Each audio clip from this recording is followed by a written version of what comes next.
Eu sou Daniel Queiroz. Sou Raio Vasconcelos. E eu, Júnior Beatle.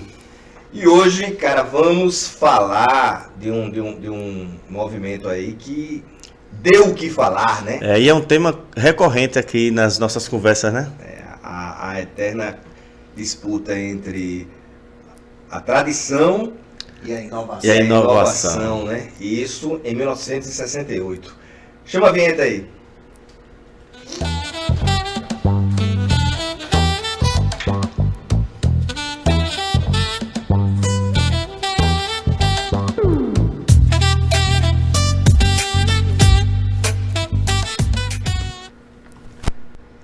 Bom, meus caros amigos, iniciando aqui o podcast, eu vou começar logo uma pergunta. A gente falou que ia fazer uma homenagem ao podcast do Bento Araújo, né? O Poeirazine, né? E eu pergunto, o que andas ouvindo, meu amigo Raildo Vasconcelos? Que eu ando ouvindo. Boa pergunta. Bom, eu estava escutando em casa, fui Fafá de Belém. O Água? E você, Júnior? Rapaz, eu tô na onda de ouvir Stones, né? E qual disco dos Stones? Todos. Todos? Tá com tempo, viu? Porque é disco. Não, mas é uma música de cara assim, uma vai puxando outra, vai puxando outra. O bom do stream é esse, que não precisa estar trocando, né? Mas de vez em quando tô em casa, aí eu tiro o bolo de disco do Rolling Stones que tem lá e saio voltando. Cara, hoje eu fiquei ouvindo o Jeff Beck, né? Aquele disco. O grupo? O Iraida, né? Aquele azul, que disco da porra, né? Olha, falando nisso, nesse sistema que a gente tá. O que é que a gente anda ouvindo? Ali naquela enquete que a gente fez lá dos discos que você tem que ouvir antes de morrer. A gente tem que pegar a lista da galera que fez os comentários, que a galera colocou nos comentários, porque tem muita coisa ali. É verdade, inclusive o tema de hoje é uma sugestão. Dali, né? É um pedido, não dali, já é um pedido já. Já antigo, realmente né? Hoje falaremos do disco Tropicália, mas antes disso, quero dar uma dica, que a gente sempre faz a dica, né? Coloca aí na tela, Edivaldo, por favor. Sábado, dia 1º de novembro, a Feira do Vinil, né? Mais uma Feira do Vinil lá no Mercado das Artes, de 11 às 18 horas. Quem nos mandou foi o nosso amigo Jailson, lá da Solar Discos. Estarão lá não só o Jailson, como outros expositores. Teve aquele vídeo que nós fizemos da feira que muita gente assistiu, tá? E comentou. E mais uma edição da feira aí, sábado, dia 1º de novembro. Massa. Bom, e voltando, sem esquecer que nos sigam nas nossas redes sociais, né? Inscreva-se no canal, deixa o like, outro comentáriozinho também, ou sugestão de disco pra gente comentar. Exatamente, agradecer a mandar aquele recadinho do coração também, se quiser. Esculhambe. Recadinho do coração, o cara lembrou aqueles caras no parque de diversão, né? A gente vai falar hoje do disco Tropicália, ou Panis et Circenses, né? Um disco que divide opiniões, né? Divide opiniões. Não opiniões do ponto de vista de hoje, mas que dividiu opiniões na época e dividiu opiniões ao longo de um certo período. Hoje não, hoje eu acho que ainda hoje. Será que ele ainda divide opiniões? Ele entrou aí. Hoje é um disco clássico. Hoje é um disco clássico, já foi considerado aí, em tempos é considerado o melhor disco, né? Hoje já perdeu a posição para o Clube da Esquina. Mas assim, vai não vai, sempre tá ali encabeçando, né? Primeiro, segundo, terceiro, não sai dessa posição. Mas eu acho que ainda hoje, a Tropicália causa desconforto e controvérsias. Verdade. O interessante é assim, a gente não vai entrar tanto, porque tem vários episódios aí de podcast, de séries e tal, tem sobre detalhes assim do disco, né? A gente vai entrar em algumas outras questões, mas é inegável que é um disco manifesto, e com todo manifesto causa reações, estranheza, né? A primeira pergunta que eu faço aos senhores: aqui está o fim da Jovem Guarda? Meu amigo... Eu acho que a Jovem Guarda está inserida aí. Meu amigo Raildo, eu acho que a Jovem Guarda está inserida aí. Se mas não fosse a Jovem Guarda, eu acho que se não fosse a Jovem Guarda, não teria a Tropicália. Né? Mas eu acho que só vai até aí. A partir daqui, eu acho que... Ele encerra a Jovem Guarda. E aí? Rapaz, eu acho o seguinte, a Jovem Guarda começou a acabar justamente quando esse disco apareceu, mas eu acho que ela não acabou por causa desse disco não, acho que foi um movimento mais natural mesmo, porque já estava se desgastando, né? Porque foi muito tempo a Jovem Guarda com aquela estética, principalmente musical, né? E coincidiu que a galera aqui tomou a frente e veio com um negócio diferente, né? Eu acho que foi assim. Percebeu o caminhar do tempo. Eu acho que aqui percebe o caminhar do tempo que a música pop já é uma outra coisa. Como por exemplo, quando saiu o disco, quando saiu o Sgt. Pepper dos Beatles, né? Que o pessoal da Jovem Guarda meio que botou de lado e essa galera aqui abraçou. Abraçou, isso. Mas veja bem, o Erasmo, naquele disco, naquele livro Minha Fama de Mal, ele fala que quando surge o pessoal da Tropicália, ele diz, pô, esses caras são mais cabeludos, são mais coloridos. E ele vai para um show dessa turma e tal, e eles, olha, eu não entendi absolutamente nada, né? E ele vai pro banheiro, tem um cara também no banheiro assim, ele olha pro cara... É o cara do MPB4. O cara diz, eu não tô entendendo nada, eles põem. Então eu não sou o único... Onde a MPB concordou com a Jovem Guarda. Pois eu não estou entendendo nada. Justamente, porque esse trabalho aqui, ele não é nem um trabalho de Jovem Guarda, nem um trabalho de MPB. É uma coisa bem diferente mesmo, né? Isso, mas aí a partir disso com elementos, aqui, né? Mas aí a partir disso aqui, após o entendimento do que foi a Tropicália, a MPB entendeu. E o Erasmo entendeu que era a Tropicália. E aí se tem uma transformação na música popular brasileira. Isso. Né? Apesar de que isso aqui não é MPB. É o quê? Isso aqui é uma outra coisa. É Tropicália. Sim. Né? Não entra como o MPB. Tá. Né? Porque quando você vai pegar a linha... dentro do discurso da linha evolutiva da música popular brasileira, isso aqui não vai entrar. Né? Isso aqui não entra. Né? Porque o que se tinha como MPB era Edu Lobo, Chico Buarque, né? Era Elis Regina, Geraldo Vandré, que era a galera que encabeçava a questão da Tropicália. Isso aqui, da Tropicália não, da música popular brasileira. Isso aqui, quando surge, isso aqui é o entreguismo da cultura brasileira à cultura norte-americana. Também, né? E não norte-americana, mas anglo-saxônica. Anglo-saxã, acho assim, a visão que o Raio está tendo que isso não pertence ao MPB é uma visão daquela época, né? Porque a partir de um certo momento... Sim, você vira, claro, né? Porque teve todo o desdobramento, né? Agora, teve uma galera que entendeu isso aí, começou a fazer outros trabalhos e... Né? Tipo o Clube da Esquina mesmo, né? Que parece que entendeu isso aqui e... houveram vários... Então aí fez o trabalho, mas assim, na linha sem copiar, né? Sem fazer igual, né? E isso aqui, Clube da Esquina, que vale lembrar, a galera hoje, dentro dos estudos, tenta colocar Clube da Esquina versus Tropicália, que não tem nada a ver. Que não tem nada a ver, claro, lógico, sim.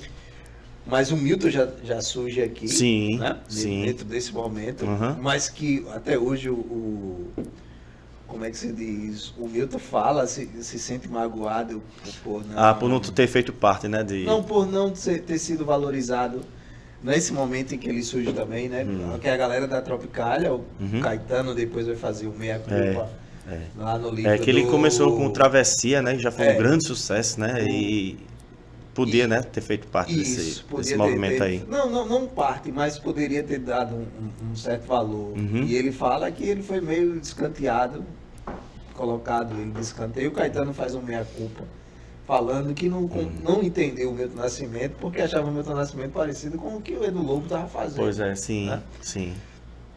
Mas isso aqui vai abrir caminho para todo mundo, até pro próprio Edu Lobo. Até hoje o Edu Lobo se sente magoado com a Tropicália, porque...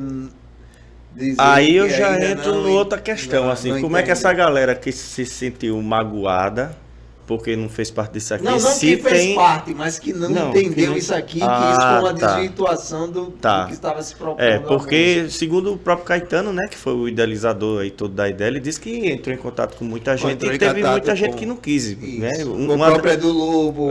A Bethânia mesmo, que tanto é que a música Baby foi feita pra Bethânia, a Bethânia queria gravar, mas não queria fazer parte desse negócio aqui. Não, porque eu quero uma coisa minha, não quero fazer parte do movimento, não quero fazer parte de grupo específico dessas coisas. Eu não queria se limitar, né? Mas a Bethânia não participa da Tropicália por uma ameaça do Geraldo Vandré. Que ela já estava pronta, vestida de mini saia, de bota, com uma paneleia para interpretar um Baby. E teve a ameaça do Geraldo Vandré, que falou que Bethânia iria. Porque a Bethânia era conhecida como a Carcará. Ainda, né? E ela tava fugindo, querendo correr daquilo ali. Era bem militante, tentou convenceu o Roberto Carlos, né? Isso. Ele é militante nessa questão da música brasileira. Agora, quando a gente tava falando do programa da Jovem Guarda, eu lembro da entrevista da Lilian, que ela disse que gostava muito do Geraldo Vandré, né? E quando ela chegou pro Vandré, ele perguntou para ela: vem cá, você não consegue cantar como a Maria Bethânia? É totalmente diferente. Não é? Agora, a gente pegando aqui, eu fui nas reportagens, no acervo da Homeroteca Nacional, no acervo do Jornal Globo e tal. Quando você pega o disco Tropicália, ele surge, mas o movimento Tropicália ele já vem antes. Né? E o nome Tropicália ele se populariza de uma forma, cara, né? Antes mesmo do lançamento do disco. Que já começa com as peças de teatro. Cinema Novo, inclusive tem a própria música do Caetano, né, que chama Tropicália. Ela já tava gravada, mas não tinha nome ainda, né? E só foi nomeada depois que o pessoal... Quem foi que deu o toque pro Caetano, que disse que viu a obra do Elliot Sica, né? Que se chamava Tropicália, e disse: bicho, isso aí que eu escutei é aquilo ali que eu vi lá. A obra do né? Você musicou o que eu vi lá, você tem que falar com ele, pá, não sei o quê. Isso. Aí eles conversaram, botou o nome da música, né? Tanto é, cara, que batizou o movimento. Esse disco sai em julho de 68. Em janeiro de 68, fevereiro, sai aquele bloco lá em Ipanema, cujo tema é Tropicália. Os caras saíram caracterizados do que eles consideravam Tropicália. A própria indústria de roupas começou a lançar linhas tropicalistas, que na realidade... A Ródia, né? A Ródia patrocinava muito do Gilberto Gil, Caetano... Os votantes participavam do desfile da Ródia, né? Inclusive o primeiro disco da Rita Lee, né? Foi... O Obediente, né? Foi feito bem para fazer parte lá na comercialização lá. E as roupas, a estética tem lá, tem alguns desenhos, fotos, que é o seguinte, a moda tropical, vamos chamar assim, é um hipismo abrasileirado, né? Porque aquelas roupas... É um hippie domesticado, né? Já comercializado. Hippie de boutique, né? E a brasileirado, ou seja, com a predominância de cores verde e amarelo, de Yes, nós temos banana, aquele lance de até, inclusive a Bethânia faz um show chamado Yes, nós temos Bethânia, né? A Tropicália, ela já se apresenta, tem uma casa uma boate com o nome Tropicália, tem uma barraca de Tropicália, tem um evento que vai ter uma série de questões e uma barraca que divulga a cultura, o nome da barraca é Tropicália. O movimento teve um movimento bem comercial também, né? Dentro desse disco. Inclusive, eu peguei aqui um cartaz que eu achei extremamente curioso, né? É aquele que você botou no grupo, é? Eu achei engraçado também, eu nunca soube disso aqui. Nessa câmera aqui, ó. Saiu o 5º Jeep Tropicalista. A Coca-Cola, na época, ela sorteou 5 Jeeps, né, da Willys, né? Que eram chamados de Jeeps Tropicalistas. A Tropicália, a questão da Tropicália é que ela se torna algo de fato comercial. E ela também buscava isso, né? Isso, e os caras assumiam essa pretensão também de ser comercial, de tentar entrar dentro da indústria pop e fazer da música popular brasileira, né, uma coisa pop, universal, né, que transmitisse o que é a cultura brasileira, né? Em que, ao mesmo tempo que essa galera é influenciada pelo Manifesto de 22, A galera do cultural e da preservação da cultura também era influenciada pela galera de 22. O Edu Lobo era influenciado pelo trenzinho do Vila Lobos. E essa galera toda era influenciada pelo Manifesto de 22. Só que um vai pegar por uma vertente e o outro vai pegar por outra vertente. As visões de Tropicália dessa turma são bem diferentes, né? Bem diferentes. Porque o próprio Gil, ele tinha um lance de misturar Beatles com banda de Pífano de Caruaru. É. O Caetano não. O Caetano já tinha uma expressão, essa como a gente falou, de você trazer os elementos pop da revista de quadrinhos, da linha, né? Já era mais abrangente, né? Pra falar a verdade, eu acho que a visão do Caetano era mais perto da Jovem Guarda do que tropicalista, de fato, né? Porque ele queria colocar as coisas mais pop mesmo, né? O que tava, né? Em voga, né? Mas é isso que a própria música vai falar. A Baby principalmente, né? E a própria música Geleia Geral. Sim. A Geleia Geral era tudo, era o Chacrinha, que era pop, mas ao mesmo tempo era brega. É o Vicente Celestino, que é a figura que representava a música brega, e você tinha guitarra elétrica, você tinha os Mutantes, vai pegar o Luiz Gonzaga com o Maria Fulô e vai jogar dentro desse caldeirão e vai misturando as coisas. Era a pretensão dos caras. Hein? Então não adianta dizer que seria só entreguismo. Não, de jeito nenhum, claro. Acho que aqui tinha mais. Acho que aqui era mais nacionalista do que o próprio discurso nacional. O próprio discurso nacionalista, que era uma coisa mais sulista, mais o problema da galera que chiou mais por achar isso aí um movimento de entreguismo para as coisas dos americanos é mais pela estética mesmo, dos instrumentos, né? Acho que nem as formas musicais entram nesse embalo aí, porque eu acho as estruturas das músicas, mesmo as mais roqueiras que apareceram aqui, muito brasileira, muito mais brasileira do que, né? Eles pegaram mesmo assim a receita, mas os ingredientes eles saíram dosando de forma diferente, né? E outra coisa, isso aqui também representa o espírito do tempo daquele momento. Sim, daquele momento. Porque quando a gente vai pegar o Sgt. Pepper, quando a gente vai pegar o desdobramento do Sgt. Peppers, quando a gente vai ver lá na Inglaterra, a gente vai ver também um rebuscamento das tradições. Isso. Misturando com os elementos pop. Resgate das tradições. Resgate, né? Fazendo essa releitura e buscando. A mesma coisa que vai acontecer aqui. Né? Então existia esse espírito do tempo, né? O problema é que, numa visão terceiro mundo, afastado vivendo na periferia do capitalismo, vive essa angústia de você ter se querer mostrar nacional, a nossa cultura, a nossa essência, e não se deixar influenciar pelo outro. Mas isso era o espírito do tempo, que estava naquele momento desse resgate das tradições, da música tradicional, e misturar com esses outros elementos. E também para dar uma diminuída naqueles extremos que tinha, né? Entre o que era muito pop e o que era muito tradicional, conservador, né? Isso. Tipo, o Jovem Guarda, MPB, que ninguém se misturava. O ponto de partida desse disco, porque existem dois fatores aí que se considera, né? Um é quando o Gilberto Gil ouve o compacto de Strawberry Fields Forever, quando ele vai para Recife, né, fazer uma apresentação, e ele vê a banda de Pífano de Caruaru, e ele vê os Beatles lá mesmo, né? Ele fez os Beatles de Caruaru, que chama, né? Você considera esse o ponto de partida desse disco ou outros elementos? Você, meu amigo, que o senhor não se contenta com pão e circo. Panos desse senso, né? Eu acho que a Tropicália já começa a dar suas... mas eu falo esse disco, né? Sim. O início desse disco? Mas aí, onde é que entra uma questão? Ninguém fala, mas aí eu acredito que esses elementos já estão dados, até chegar nisso aqui.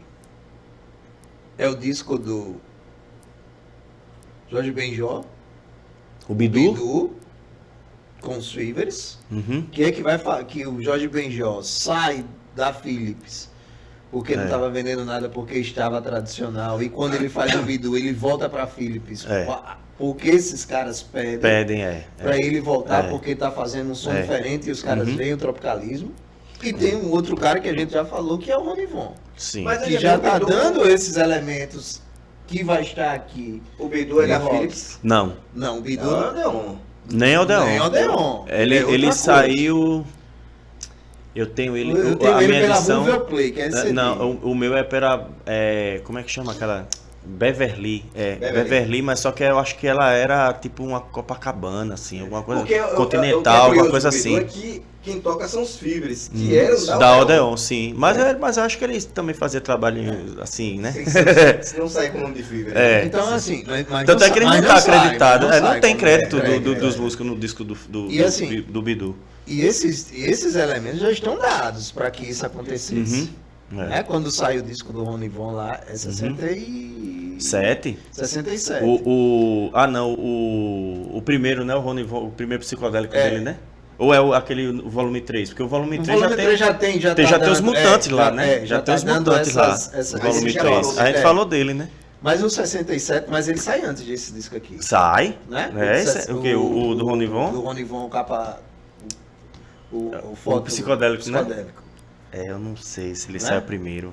Então, assim, o Ronivon já está dando esses elementos para que chegasse a isso. Mas não é à toa que ele fala que queria fazer parte do movimento. O problema é que foi o André Midani que sacou ele da jogada. Mas o Ronivon é uma psicodelia europeia, né? Mas aqui também, mas aqui... Mas aí tá bem mais abrasileirado aí. O Ronivon não tem nada de brasileiro na música dele, cara. Não tem nada de música brasileira, mas quando a gente vai pegar os arranjos, quem vai arranjar, tudo isso vai parar aqui. Sim, mas aí a linguagem aqui foi diferente, pô. Aí é que entra o trabalho do produtor musical de saber diferenciar as coisas, né? Mas o Rogério Duprá, o Piantari, tem essa visão. Tinha essa visão. Porque primeiro o Rogério, vale lembrar, o Rogério Duprá estudou na Alemanha, Stockhausen, estava por dentro do que estava acontecendo. Né? Era amigo do Frank Zappa na faculdade. Entendia isso aqui. E quando ele chega, a galera, o Nelson Piantari, chega a galera para produzir, quando volta e vai produzir isso aqui, a galera tá por dentro do que tá acontecendo. De tudo, então, pra galera, quando vai fazer isso aqui, se torna mais fácil. E tá entendendo aquilo ali. Aquilo tá acontecendo naquele momento. Os caras tá escutando isso aqui. A impressão que eu tenho é que o Rogério Duprá pegou as orquestrações do Jorge Martin e comeu com farinha em casa, bicho. E botou do avesso, botou de trás pra frente. Esse é o compacto, mostra aí, por favor. Esse aqui... E era assim que chegava as coisas na época, cara. Um negócio mais simples do que isso, tô pra ver, né, cara? Não tem foto, não tem nada. Um negócio desse aí que o Gil escutou. Foi isso aqui. O Gil botou pra tocar e resolveu fazer o movimento da Tropicália. Diga aí, velho. Mas também tem o lance que o Caetano ouviu também. Mas aí foi. Mas esse aqui saiu, tipo, 6 meses antes, né? E outras coisas aconteciam muito rápido naquela época, né, bicho? Porque.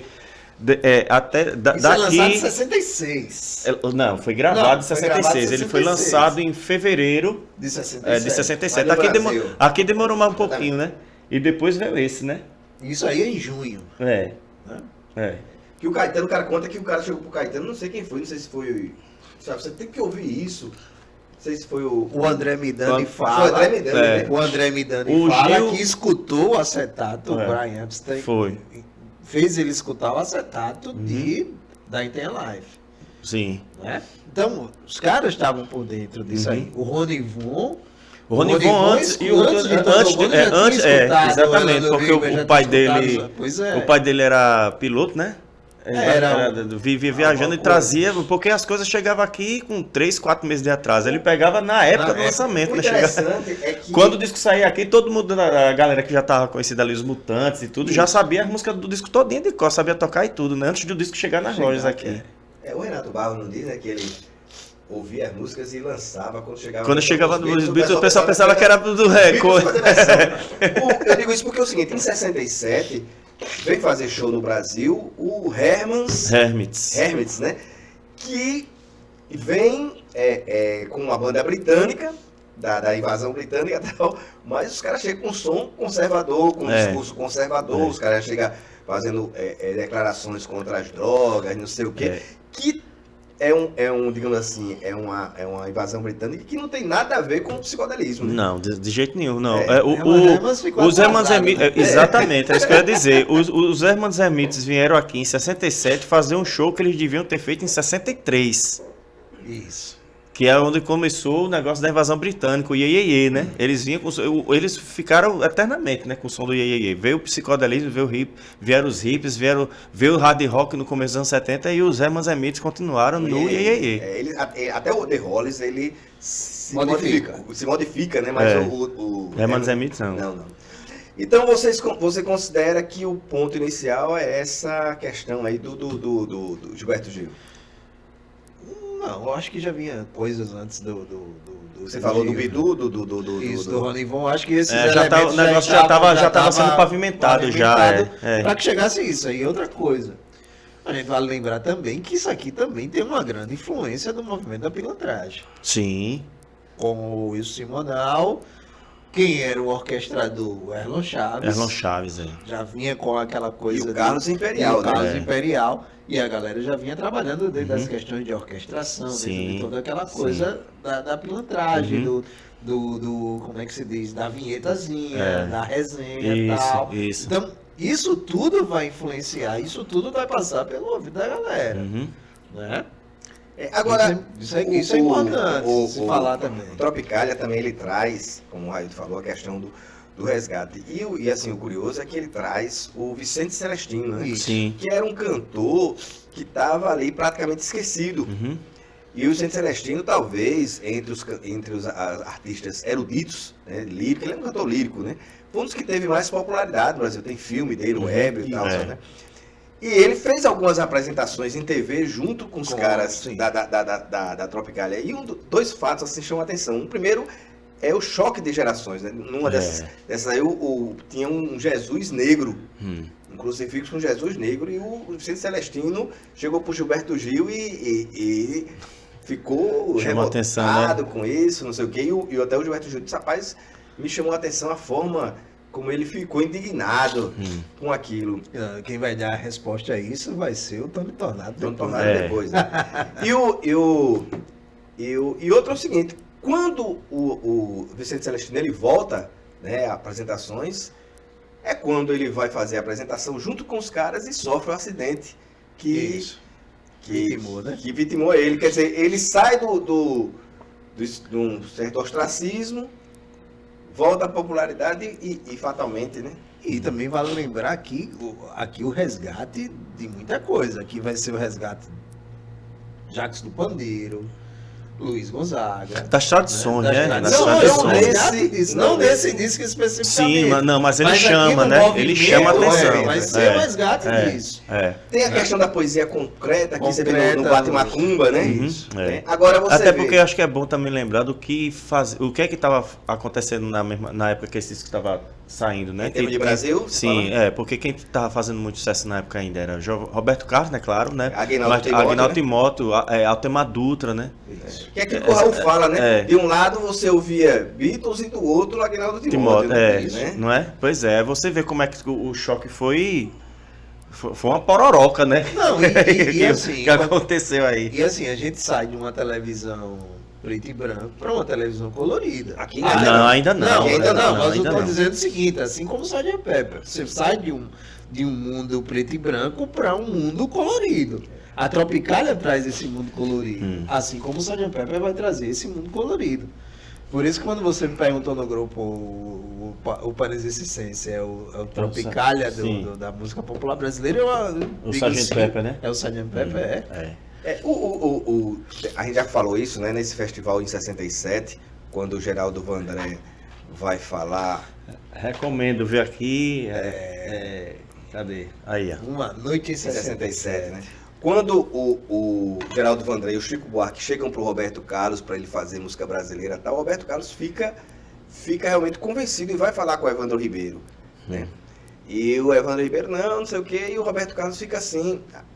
A gente conta até essa história no episódio que a gente fala do Ritmo de Aventura. E quando começa o festival que o Caetano toca Alegria, Alegria, né? Aí o Evandro Ribeiro bate nas costas do Roberto e diz, não é você que vai fazer MPB, eles é que vão fazer né? É verdade. E uma coisa que é interessante, né? Chico e Ivan André não conseguiram convencer o Roberto a fazer MPB. Mas o Roberto convenceu todo mundo a fazer música comercial.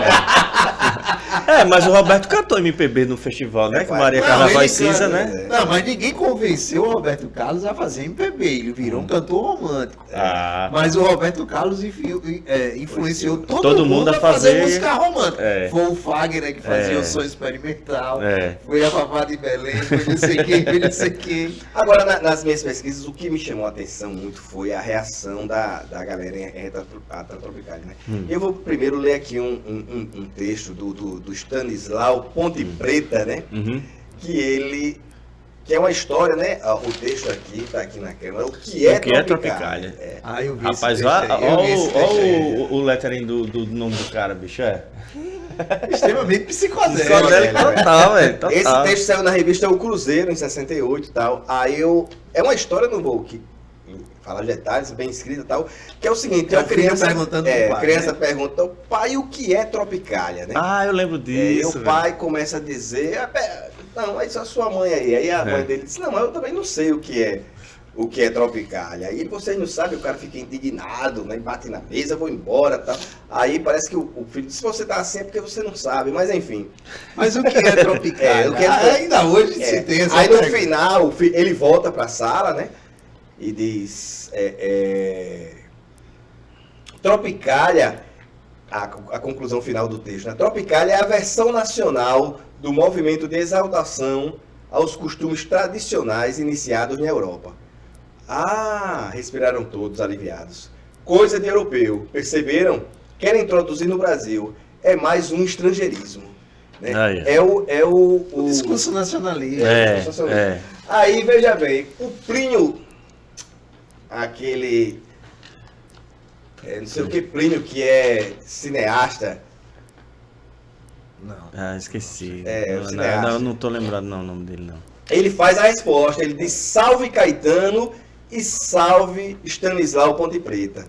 Aí ele bota aqui, viva a Tropicália, não por modismo, mas por ser autorretrato consciente e fiel deste Brasil grosso, maravilhoso, que se refugiou na chalaça para colocar a nu a gaiatice dos que pretendem ser donos da verdade, ditadores da moral e do bom gosto, senhores absolutos dos destinos de uma nação alegre demais, para conviver muito tempo com caratonhas amorosas demais para tolerar o ódio, pobres demais para acreditar em inúteis ostentações de riqueza, jovens demais para colecionar quinquilharias, generosa e forte demais para não sacudir como indesejáveis que se perdem em ridículas manifestações de força.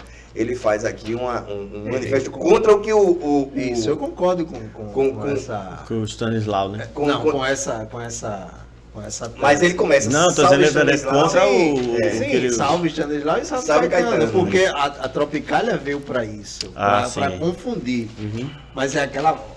A Tropicália vai usar a máxima do Chacrinha. Eu não vim para... Confundir. Eu não vim para explicar. Eu vim para confundir. Eu vim para confundir e não para explicar. Foi isso que a Tropicália veio. Porque a Tropicália ela não vai ser bem vista nem pela direita e nem pela esquerda. Vai sofrer críticas. Ela sofreu mais críticas da esquerda. Ela vai sofrer críticas mas sofreu de todo lado. Mas sofreu do jogado. Pela direita, a direita que estava no poder mandou a galera embora. Pois é. Mas foi depois, né? Foi praticamente um ano, pô. Por causa disso, mas por causa disso aí, pô. 6 meses depois a galera tava vazando, pô. 6 meses depois de lançado esse disco aí. Aquele lance lá na USP, né, que o Caetano vai... A galera da USP vai... Quase que bota ele pra correr, né? Vai detonar. Né? Você tinha que... nem a esquerda entendeu, porque dizia que era entreguismo, e nem a direita entendeu, porque dizia que era... subversão. Né? E dizia que era coisa de esquerda. De esquerda, Né? Então, assim... A galera tava no dentro dessas questões. O Gil fundiu a cabeça de vocês. E até hoje essa galera também nunca se posicionou de um determinado lado. Né? Sempre ficaram ali na sua, nunca se posicionaram, nunca tiveram algo partidário, como o movimento também sempre se comportou. Não tem um lado, eu tô aqui fazendo o meu. Né? Tem um texto, cara, que eu achei muito interessante, em cima dessa confusão, que é o texto do Luiz Carlos Maciel. Luiz Carlos Maciel, que era o grande pensador underground da contracultura no Brasil. Né? Cara, esse texto parece um texto atual, né? E o texto sobre o disco, né? Ele diz, olha, desde o Noel Rosa, a música popular brasileira parece ter evoluído tecnicamente graças ao trabalho de compositores da nossa classe média, em geral brancos. Isso. Da fonte que vem dos morros cariocas, Nelson Cavaquinho, Cartola, Ismael, continuam a ser os mestres absolutos.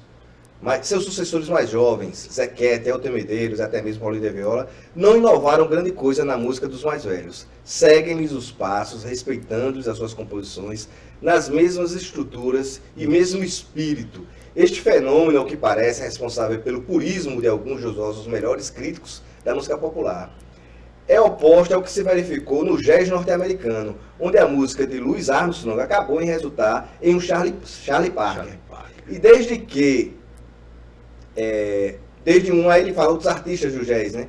As razões foram de ordem econômica e meramente em estudo, né? As razões foram de ordem econômica e merecem estudo, desculpe.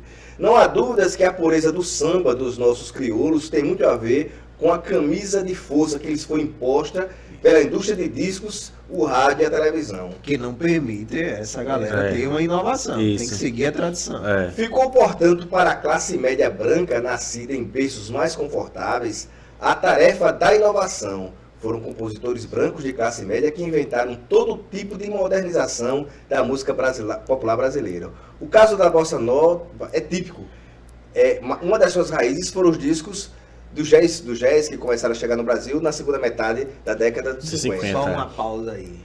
Segundo Tarek de Souza lançou um livro agora que meio que vai rebater essa tese aí, dessa ideia de que a Bossa Nova é...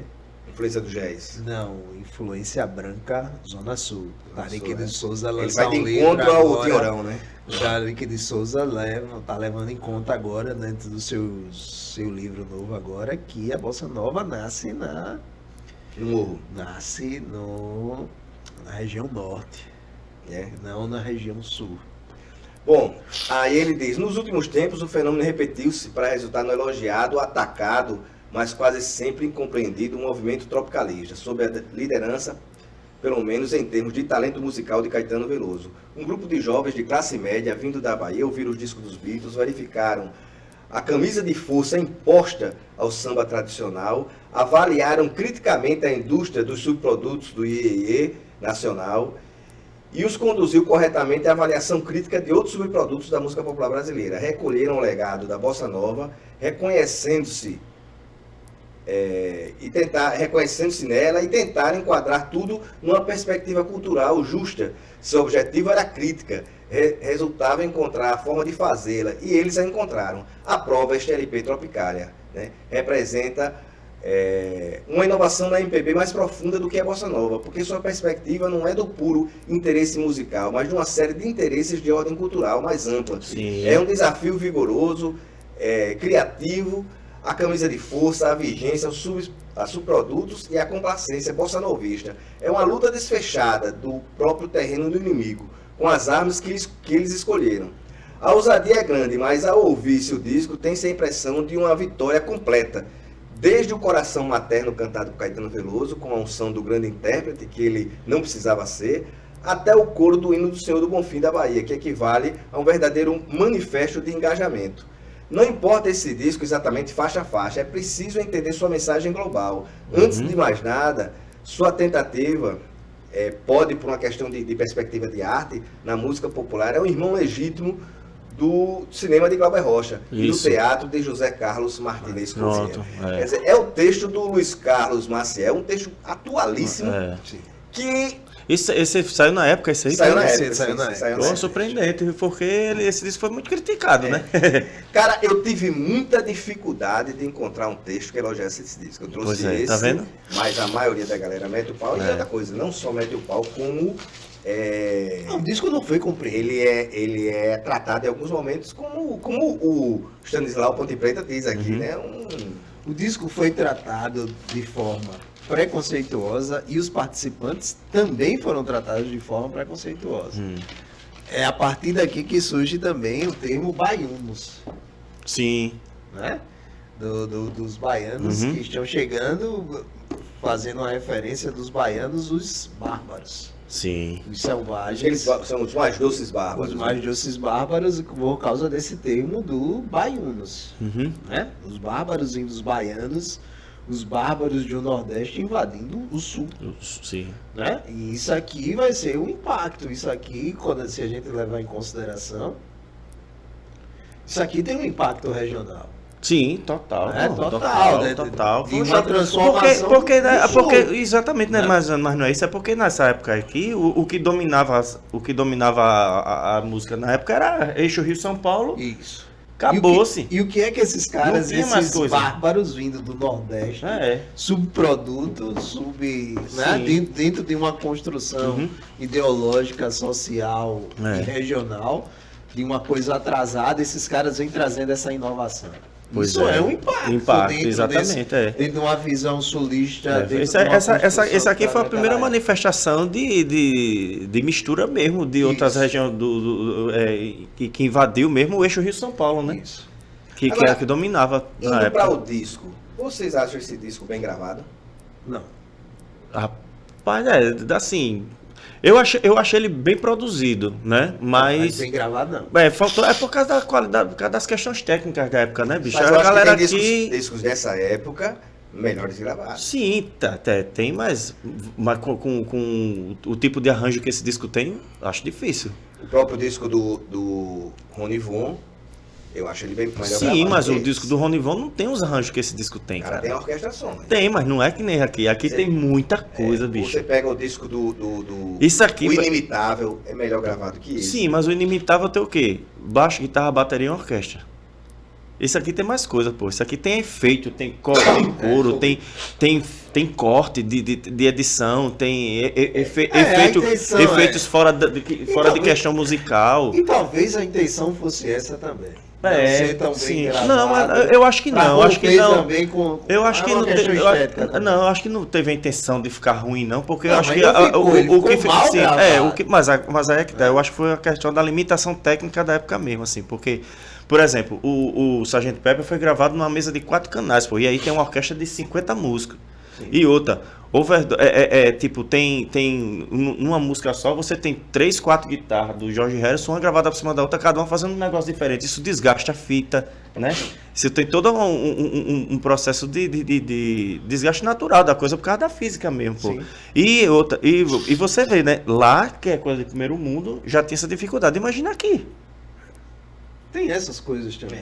Outra coisa que chamou a atenção de muita gente foi a Nara Leão participar disso aqui, né? Sim, muita gente estranhou, né? Estranhou, né? Vamos imaginar que a Nara Leão era um David Bowie antes de David Bowie. Porque a Nara Leão, ela sempre passou pelos movimentos, sempre se mas a Nara Leão, eu acho assim que ela encaixou bem aí, assim, ela não tinha aquela música que direcionava ela, que desse alguma dica assim que ela fosse chegar nessa direção aqui, né? Porque ela é sempre bossa nova, né? Aquela coisa mais... Mas ela sai da bossa nova e vai fazer música mas é porque ela tá caminhando com a galera, né? Ela tá... O pensamento dela tá junto com eles. Não é, a questão aí não é mais musical, a questão é de comunicação. E, né? uma questão de perceber o tempo. De perceber o tempo, não é à toa que ela vai ser uma das primeiras a defender o Roberto Carlos, o Roberto e Erasmo. Depois, lá na frente, ela vai gravar um disco só com música do Roberto. Né? Antes de todo mundo. E ela é que canta a Carcará inicialmente. Né? O primeiro depois ela que traz a Betânia. Mas ela canta aqui a música Lindoneia, né? Lindoneia, que é um quadro que o pessoal dizia que era a Gioconda brasileira, né? Que é um quadro. Né? E interessante que ela não tinha um quadro, ela disse o Caetano como era o quadro e o Caetano fez a música. E é uma música também, cara, que ela certo? Ela tem uma particularidade do disco, uma música com até alguns elementos até meio caribenhos, tá? Bolero, né? Depois ela vai fazer um disco tropicalista. Uhum. Né? Vai fazer um disco tropicalista. Produzido pelo... pelo Duprá também, né? Não sei se é pelo Duprá. A Gal Costa canta Baby, né? Que seria cantada pela Bethânia. A Gal Costa canta Baby, que é o maior hit desse disco. Vale lembrar uma coisa também. Nara é uma das figuras importantes também na vinda do Raul para o Rio. Nara e Gerry Adriane. Não é que a Nara estava com o Gerry Adriane quando o Gerry Adriane conheceu o Raulzito Panteras. A Gal Costa canta Baby, que é o maior hit do coisa, e também a Gal Costa, nesse período aqui, também era uma outra Gal Costa, né? Era a Gal Costa influenciada ali pelo... Bossa Nova, João Gilberto. Não, mas depois ela dá uma... Não, aí já depois, mas já por influência do Caetano do Gil. Ela já faz um som mais meio Janis Joplin, né? Vai depois, no Festival de 68, né? Mas aqui ela era a figura, era a gracinha do João Gilberto. E aí e colocaram aqui as duas músicas que ela lançou em compacto, né? Que é Baby e Mamãe Coragem, né? É isso. Tem e em Baby, diz, né? Você precisa ouvir aquela canção do Roberto, né? Tem o Tom Zé, que é outra figura também, que eu acho que esse foi o cara que mais vestiu essa bandeira tropicalista ao longo da carreira, né? Até hoje, E ele fala só antropofagia salva, não sei o quê. O Tom Zé e os Mutantes, né? O Caetano, né? O Torquato, né? Torquato Neto, que era um... Capinã. Torquato Neto, que inclusive, algumas pessoas não sabem, aquela música...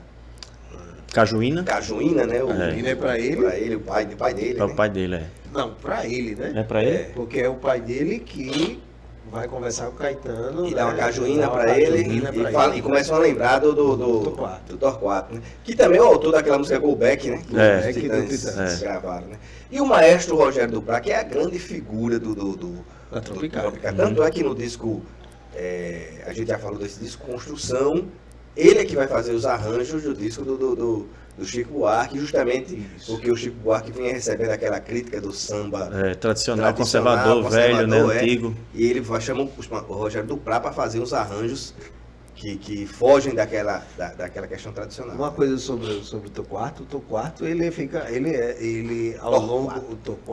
ao longo do tempo ele vai meio que se afastando da Tropicália, meio que se afastando da música, meio que vai se afastando e vai pro cinema. Ele é um dos caras que vai inaugurar o cinema marginal. Né?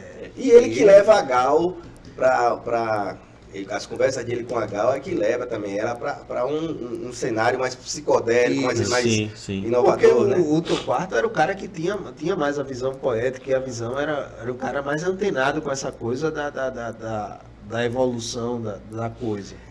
Não é à toa que o Torquato ele vai para Londres, né? E ele faz uma entrevista com o John Lennon e com a Yoko Ono em 69. Eu não sabia. Ele faz uma entrevista. E o disco tem essas questões nacionais, o tom de Tropicália é em verde e amarelo. Ele deu um disco totalmente nacionalista, né, pô? Verde, amarelo, azul, até nas roupas, né?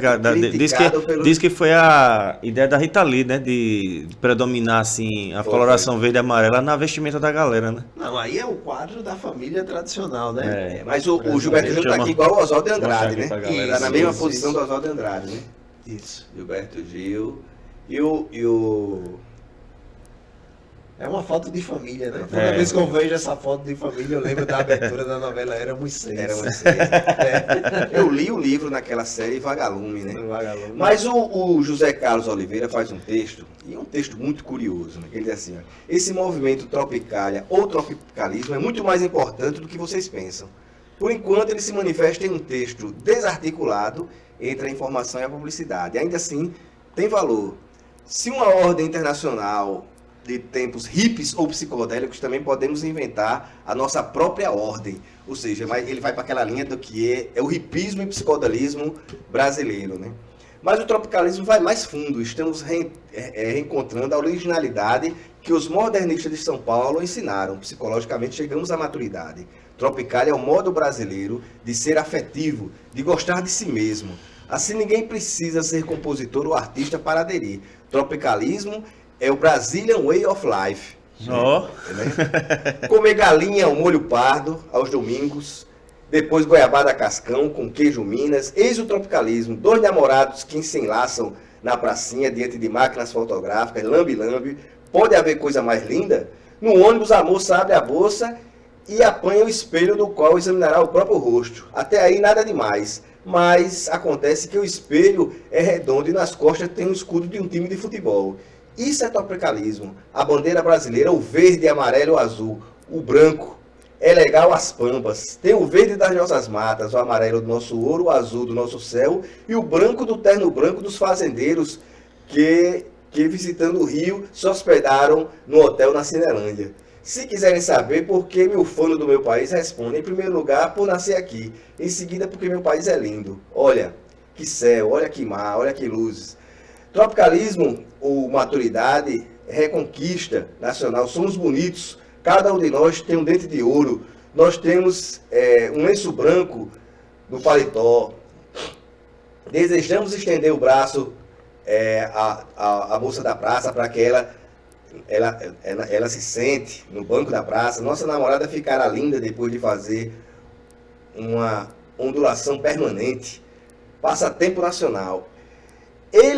Esse texto eu achei ele curioso porque ele, ao mesmo tempo que ele elogia, ele também ironiza, né? Não sei. Ele elogia e ele ironiza, né? Porque ele dá um tom de um certo cafonismo. Exatamente. Na visão inovadora, isso, né? Não, mas isso a Tropicália fala. Também. Mas aí eles falavam, a Tropicália fala do cafona. Ele quer o cafona. Tropicalismo O Vicente Celestino não era considerado cafona e tá aí, né? Eu não acho que seja irônico. Eu acho que ele tá falando... Tá falando porque era fato mesmo. Ele diz: tropicalismo é caminhão todo pintado a pedido do motorista com a frase no para-choque: sai da janela curiosa. Refrescos de frutas várias, servidos em garrafas de Coca-Cola. Anedota de papagaio, pintura ingênua, esquerda festiva, coqueiros, bananeiras, chapéu de palha e tamancos. Ele diz que tudo isso aí é a Tropicália. Eu achei muito curioso esse texto, porque eu achei que ele fala do fato do brasileiro conhecer e aceitar a sua cafonice e achar ela bonita. Não, mas ao mesmo tempo que ele ironiza o tropicalismo inovador como uma coisa cafona, né? Mas aí a Tropicália é irônica com ela mesma. Né? À toa que quando se fala que a Tropicália nasceu, foi o momento em que a Tropicália morreu. Né? Esse foi o momento. Todos eles vão falar isso. Olha, a Tropicália nasceu e morreu. Né? E é justamente isso que eu falei. Contradições. E justamente que eu ia falar isso. Quando esse disco ele surge já no final do movimento, porque o movimento ele começa antes. Já começa no final de 67. 67. Não, de fato ele começou no 67 com Alegria e Domingo do Parque, né? E aí passou o ano. As manifestações de peças de teatro, de cinema, de que tudo, se reflete aqui também, né? Teatro, literatura, artes plásticas, né? Tudo se reflete aqui, né? Daquele período ali. A Tropicália morre e você tem a questão da ditadura quando vai pegar os cabeças da pra fora. Mas morreu, mas deixou legado. Deu a dica. Você tem a manifestação do que vai ser a cultura popular brasileira. E o que vai influenciar a cultura popular brasileira. Quando você vai pegar na música, todo mundo vai beber disso aqui. Uns vão levar o estandarte, alguns vão criticar, mas não vai deixar de ser a Tropicália o elemento. O movimento foi proibido de evoluir, né? Mas deixou dica aí. Um dos caras que faz uma defesa mais efusiva é o Rui Castro. Tem uma coluna que ele faz uma defesa mais efusiva, né? Da Tropicália. Porém, existem aqueles que fazem ataques. E aí eu vou falar Não, mas eu tô falando do próprio Edu Lobo. Sim, é um do cara que malhou bem ele e o Geraldo André, né? Não, mas eu tô dizendo assim. Mas aí vamos lá. A Tropicália ela morre com as suas contradições, assume suas contradições, tem como ideologia assumir as contradições e levar essas contradições adiante. Né? Eles usam bem aqui o processo dialético do contrário, do contraditório, para surgir uma outra coisa. Né? E assim, dentro desse processo, e assim sucessivamente. O Vandré e o Edu Lobo apesar de serem críticos disso aqui, mas vão depois, principalmente o Edu Lobo, vai se influenciar da Tropicália. Quando você pega aquele disco dele, Missas, e você pega aquela música, eu gosto de fulano, você vê que a formação é bem concreta. É difícil, é uma afirmação aí. Não, eu estou dizendo o seguinte, quando você pega os elementos, tá lá, é Tropicália. Ele não fazia aquele... Eu achei o Edu Lobo, por exemplo, concretista. Não, mas quando você pega, eu gosto de não sei o que, eu gosto de fulano e fulana gosta de cicrano, tá, você vai pegar música, você sente. Ó, os elementos da Tropicália tá aí. Ele vai fazer isso. Eu achei aquilo ali mais Roda Viva, né? Tu acha? Eu também. Não, mas aí, mas eu vejo uma coisa mais dentro dessa pegada. E aí você vai ver o Belchior fazendo críticas ao tropicalismo, mas você tem lá o Belchior com elementos, né? Você tem lá o Belchior com elementos da Tropicália, retomando temas da Tropicália lá na hora do almoço, é o mesmo do Panos desse Senso. É verdade. Sempre tem essa coisa. A Tropicália, ela deu muitos frutos, né? Se a gente fosse fazer aqui, por exemplo, o Clube da Esquina tem muito Tropicália, aquele disco do... Não, é como eu tô falando, até o Edu Lobo. O Sessão da Gé do Raul, Tropicália, né? Isso. Esteticamente, né? O próprio movimento Mangue Beat, né? Tem essas questões do tropicalismo. O próprio Jorge Ben, depois virou Jorge Benjó, vez por outra. Faz isso. Dá uma pincelada na história. Da África Brasil, né? O Milton Nascimento, que quando vai buscar esse som latino-americano. O Hermeto Pascoal. Né? Que é um cara que sai do Quinteto Novo, que era um lance mais... Não, já antes do Quinteto Novo, pô, eu não sei se ele era antes do Quinteto ou depois, ele não tem aquele Brasília Octopus. Brasília Octopus é depois. Que é depois, né? Com aquele aí, ele o Sivuca. Mas 69, quando ele lança o primeiro disco dele, você já vê vários elementos, né? O lance dos animais, que já é daquele preto lá. Aí você tem Jorginho Malta, né? Agora, Macalé. eu pergunto aos senhores, Alisson, o disco, a gente sabe que foi um fiasco comercial. Foi um fiasco comercial. Mas qual foi o primeiro disco dessa galera aí? Clube da Esquina, Tropicália, Bossa Nova, que não foi... Pois porque tem uma série, a gente pode até elencar, né? Tipo um top 5 aí de disco que não vendeu nada, mas que hoje... Sim, mas tem... Você pega o Secos e Molhados... Não tô falando disso, não. O Raul também... Sim, mas eu tô falando o seguinte... dessas questões assim de movimento que a gente eu tô falando o seguinte, a gente pode fazer um top 5 de discos assim que não vendeu nada, que foram muito criticados, mas que hoje são considerados obras-primas, assim, marcos na música música brasileira. Esse é um deles. O Clube da Esquina é outro. Mutantes é outro, tá vendo? Aí já vem 3 do top 5. O Carlos Erasmo. Carlos Erasmo, pois é. Eu acho que o Clube da Esquina vendeu mais do que esse. Agora, vamos falando agora do disco. Essa edição é do Júnior. O Júnior mostra aí a sua edição. Eu mostrei pra galera já aqui. Aqui, cadê? O selo. Aqui, a capa. Não dá nem pra tirar o plástico porque aquelas capas, de ser original de época, aquelas capas toda desfolhada, né? Era toda desmontada. E pra galera que gosta de ver o disquinho. Selo tradicional da Philips, né? Clássico. Philips. Esse não é mono, não é nem estéreo ainda. É o mono, né? Esse é o mono. E outra, pra você ver, ele teve essa primeira edição, né? Que saiu lá em 68, por lá ficou. Aí foi relançado em 72. Tem aquela edição. Edição histórica, um carimbozinho amarelo aqui assim, né? Aí depois saiu aquela outra, série econômica, que é uma capa verde com essa foto menorzinha aqui assim. Isso, eu lembro dessa daí. Pronto. Aí depois só veio sair em CD. CD também saiu, o CD saiu remasterizado, todo bonitinho. Cadê? Aqui. Eu tenho esse. O encarte, CD e o LP. O encarte até que respeitou o layout do disco original, com o mesmo texto, tudo, só que aqui veio com a letra das músicas, veio o som remasterizado, veio em estéreo, né, em CD, que é bom. Eu acho engraçado que os diálogos, né, que ele tem aqui, né, na sequência 5, aí tem Nara, pois é, Cena 7, exterior dia de sol, Nara e os mutantes passeiam de mãos dadas, descalços na areia, todos os cabelos voam ao vento, Praia de Ipanema. Aí Nara, pois é, Ernesto Gazaré, Chiquinha Gonzaga, Pixinguinha, os mutantes, pois é, Jefferson Airplane, Mamas e The Papas, né? Aí a Era o que estava em voga na época, né? As pessoas se perdem nas ruas, não sabem ler e consultam consultórios sentimentais, querem ser Miss Brasil e se perdem. Aí os mutantes. É aquela distorção da ideia de que a guitarra tem um som contínuo. Até a boutique dos Beatles se chama a maçã, né? Aí, falando em boutique dos Beatles, aí quando sai esse disco, Tropicália, aí tem uma nota lá, achei bem curioso, quando sai, o cara diz, rapaz, o que as pessoas vão achar quando ouvir esse disco, né? A análise do disco do cara é essa pergunta. O que é que as pessoas vão achar quando vê um disco que tem Vicente Celestino e tal?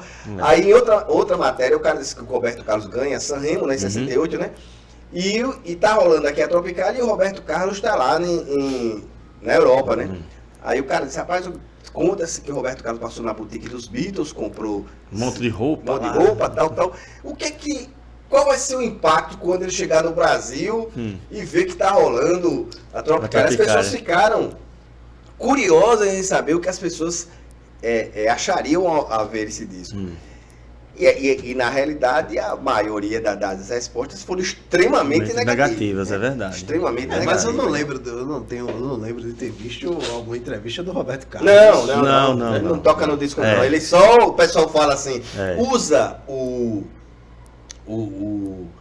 a desculpa de que ele tá fora, quando ele chegar, o que é que ele vai achar? Porque na realidade o que o cara quer encaixar assim, eu tô dizendo o que as pessoas vão achar desse disco. Não, eu tô dizendo assim, eu nunca vi o Roberto Carlos se manifestando nem contra nem a favor a Tropicália. Não, ele também ele não se meteu agora não. E agora ele agradece muito ao Caetano, né? Sim, mas depois, faz a né? música, Isso é depois. E ele vai visitar o negócio foi tão feio aí que até o programa, né? Sim, teve um programa da Tropicália. Que foi outro... 5 programas. O primeiro programa, eu também digo, quando ele foi, o patrocinador disse, não, bicho, não tem como condições colocar isso no ar, não. E por sua vez, os caras acharam... O Márcio tinha aquela bandeira lá, seja marginal, seja herói. Foi extremamente agressivo, considerado na época, né? A foto do Hélio de Sica, né? Hélio de Sica, os caras plantando bananeira no... E outra coisa, aquela foto ali é o cara de cavalo, né? Aquela foto ali era um bandido chamado Cara de Cavalo, que era amigo do Hélio de Sica. Que esse cara foi acusado de matar o Lecoq que era o delegado, né? E depois é que vai, com a morte do Lecoq, que os caras vão matar o Cara de Cavalo, que vai instituir a escuderia Lecoq, que vai ser o grupo de extermínio nas favelas do Rio de Janeiro, né? E a repercussão do disco... outra coisa que eu achei curiosa é o seguinte, ela é mais repleta de dúvidas do que, quando eu falo repercussão, não é repercussão as críticas, é as cartas, a galera mandando, mas como é isso? E outra coisa, esse disco ele é anunciado no início como o novo disco do Caetano Veloso. Porque a ideia foi dele, né? O novo disco a ideia de juntar a galera para fazer um disco coletivo foi dele, né? Não é à toa que o disco está na discografia do Caetano, não na discografia do Gil. Eu não coloco ele na discografia de ninguém. Né? Mas ele entra quando você vai... Pra mim, isso é uma coletânea. Quando você vai olhar, ele tá na discografia do Caetano. Outro fator curioso desse... Não é nem desse período, é o seguinte, que você pega aqui, como eu falei, Baby... Foi um sucesso. Foi um hit desse disco. Pan's and Sisters, que é a música dos Mutantes. É porque abre o primeiro disco, né? Abre o primeiro disco, é uma música assim, que ficou muito característica. A Marisa Monte regravou, tal. Mas o disco, a música Baby fez sucesso no compacto.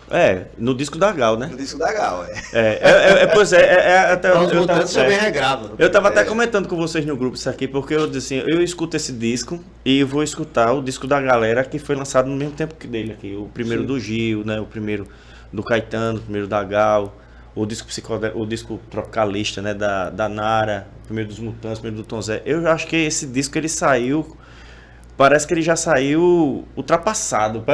A impressão que me dá é essa, velho. Eu até falei isso no grupo quando estava conversando com vocês, porque eu achei que os discos individuais foram mais felizes, assim, na questão de concretizar as ideias que tá aqui nesse disco.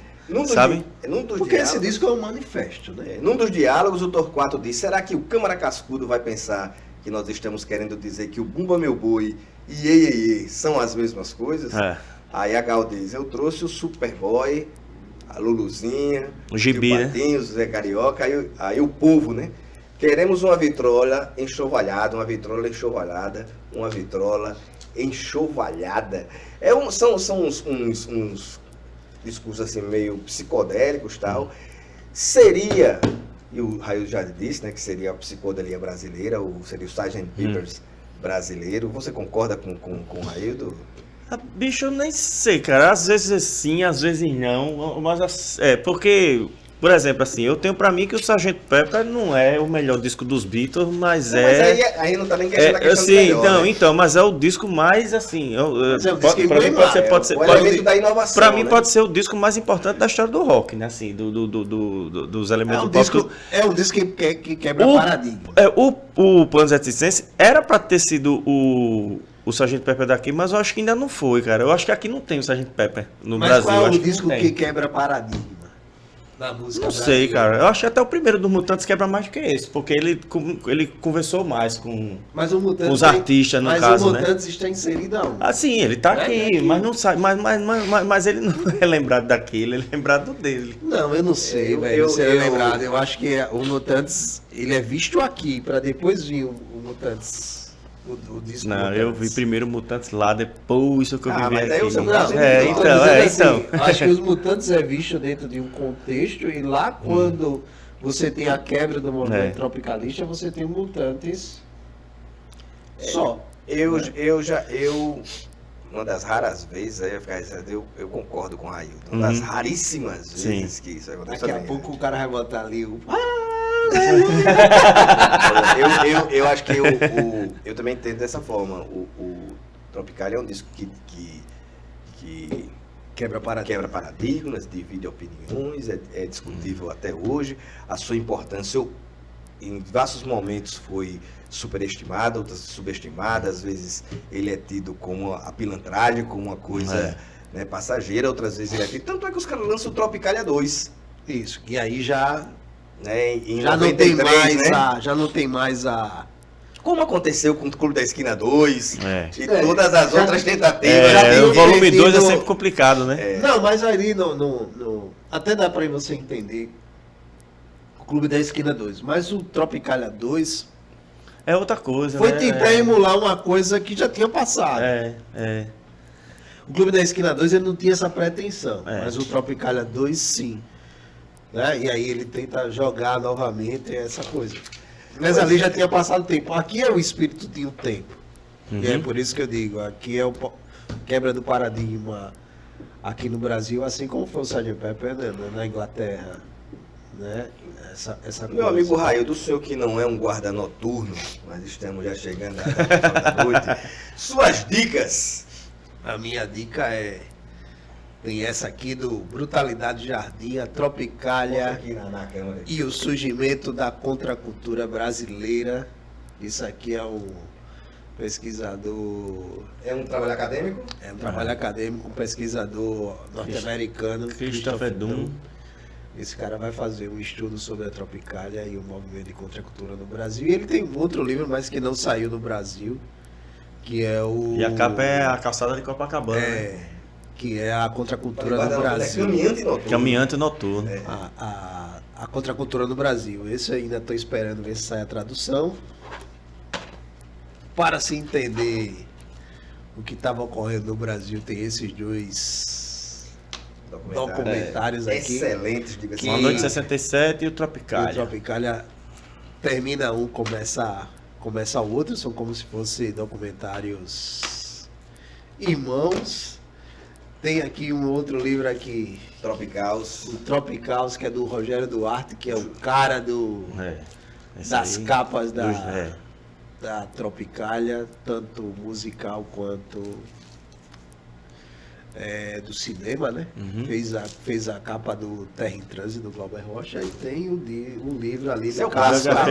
Aí é o Livraria Básica. Esse é o clássico. Biblioteca Básica. É o clássico aqui do Tropicália, né? Carlos Calado. Do Carlos Calado, que também fez o livro dos Mutantes, onde dizem que o Carlos Calado perdeu a grande oportunidade de ficar calado. Foi muito criticado esse. Foi muito criticado. Principalmente a Rita Lee, né? A Rita Lee.